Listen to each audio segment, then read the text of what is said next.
Hello there, friends of YouTube. I've been to the scrapyard today and I've picked up a few bits and bobs. I'll start off with this. I've picked up this little air compressor. This is your output just here, which I can repair that. It's just on a thread anyway, so I can just put another attachment on there. So that's the input, and this is your output. I'm pretty miles away then. Yeah, so I need a little filter on there to stop it from getting crap into the piston, which is just inside of there. And this is your regulator and whatnot. And it's got a couple of outputs. The wire on this has been chopped, but that is not a problem because there's the cover. So I can clean all this up and rewire it and give it a whirl. Just clean up the ode. My fingers are bloody filthy. They always are though when I've been messing around at the pump at the scrapyard. This pump has goes up to, it says 20 bar, so we'll soon find out when I power it up and give it a whirl. But yeah, it's not a bad pump. The chap at the scrapyard wanted a tenner for this because it was quite heavy. Because I do go to two different kinds of scrapyards. One chap's pretty reasonable, and he'll probably charge me, charge me quite reasonable prices. And there's another chap at another scrapyard who is quite expensive. I think it's because it's a smaller one than the other one that I go to, which is quite big. What's it say amp-wise? I can't even see that on there.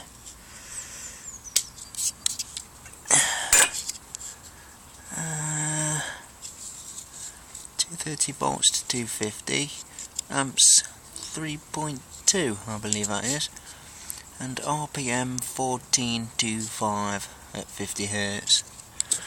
It makes it. Let's have a look. I'm miles away with the camera then. Sorry guys. Broomwade. Hi. What's that?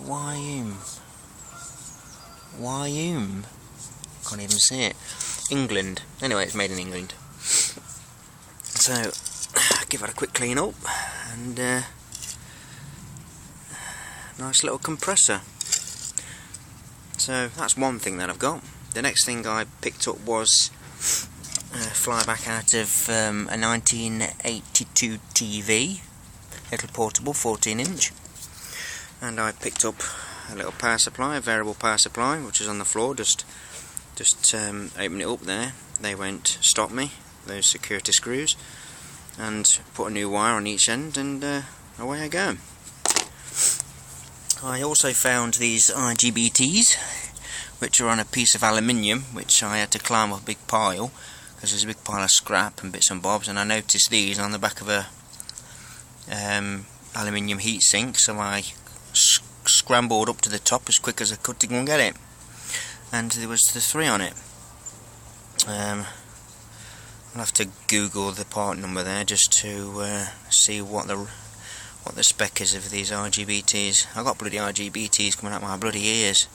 I've got quite a lot of them, and I should really do something with them, but I just can't stop collecting them, just like my flybacks. So the next thing I'm going to show you is a few bits that I've had off it, but some of you are going to be really pissed off, excuse my language, because if any of you guys who are watching this like to make your ZVS drivers, when I show you, you're going to be saying to yourself, you lucky bleep. Right, I picked up this welder, okay? It was about like that. I can only do this with one hand. It was like that, okay? You can see the sort it was. Basically, blah blah. And that's the fan out of it, 240 volt fan. The screws and that kept out of it, and that's the wire kept out of it, and that's all the scrap there is that I'm throwing away, apart from those bits and the sides. Now, there was this inside. Yes, that's ferrite. And there was this IGBT, which I believe is going to be quite a fast switching one. Let's see if I can focus in a bit better there. There you go, that's the part number, which I'm going to Google. Quite a nice IGBT.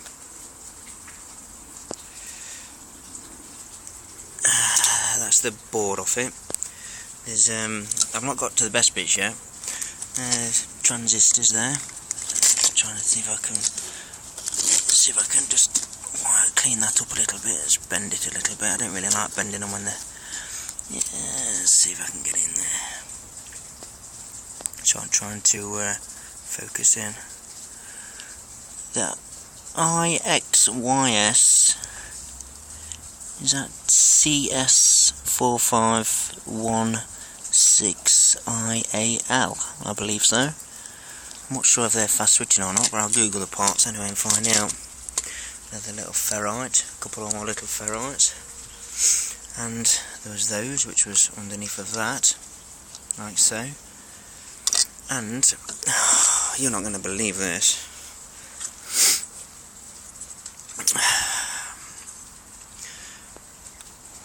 Yes, you've got it. IRFP 450s. And there's 2, 4, 6, 8, 10, 12, 14, 16. And there's another 2 more down there, so that's 18. And there's a little bridge rectifier and some good high voltage capacitors at 400 volts at 470 microfarads. But I was thinking not long ago that I needed to get some transistors from eBay, but now I don't. So guys, please don't be peed off that I found these, because if I seen somebody find these, I'd be well peed off, because I'd be thinking to myself, you lucky bugger, I've been wanting some of them for ages. But I must be the luckiest man on this world to find a circuit board with a crap load of sorry, not a crap load, a damn well good load of fast switching transistors. So, oh yes, I nearly forgot, got some nice big heat sinks, nice big size heat sinks, and there was also these inside of there, which I've got ferrite cores. Managed to get this one loose. This is quite loose, this one. I've just got to gently prise it out. But you have to be so careful with these, because if you force them too much with an object like a screwdriver or something, they just snap up in your hand. So, and it's with it saying 4 kV on there, it's not 4 kV. I don't know what that is for, but there's no way that's 4 kV, because of the windings are this stuff for amperage, low voltage amperage. The thicker your windings, the bigger your amperage is going to be. So that was a bloody good find. I didn't even notice it at first. Nice switch. Yep.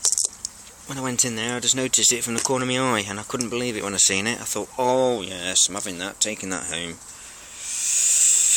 So, that's what I found at the scrapyard today. Look after yourself, guys, and be safe, and we'll speak again. Bye.